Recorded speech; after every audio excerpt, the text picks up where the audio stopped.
आपण बनवूया पाणीपुरी, सर्वांना आवडणारी चाट आणि झटपटीत बनणारा। त्यासाठी लागणारे इंग्रेडिएंट आहेत ग्रीन चिली सॉस, टर्मरिक चटणी, पाणीपुरी, कच्ची पाणीपुरी आहे, कोथिंबीर, बटाटा, अद्रक, मिरची, छोले, मीठ आणि हळद। पाणीपुरीचे रगडे बनवण्यासाठी आपण पहिल्यांदा छोले उकडून घेऊया आणि सोबतच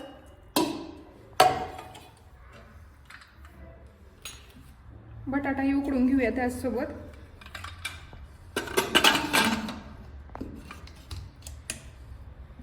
चला आता आपण पाणीपुरी तळण्यासाठी तेल गरम करूया।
अशा पद्धतीने आपण छोले उकडून घेतलेले आहेत। त्यात आता हळद, मीठ आणि छोले क्रश करून घेतलेत। त्याच्यावर थोडीशी कोथिंबीर गार्निशिंगसाठी आणि बटाटा उकडून घेतलेला, त्यात कांदा चिरून, तिखट आणि मीठ टाकून हे केलेलं आहे मिक्सचर। आणि आता आपण त्याचं पाणीपुरीसाठी पाणी बनवूया। एक टर्मरिकचं पाणी बनवूया आणि एक चिलीचं।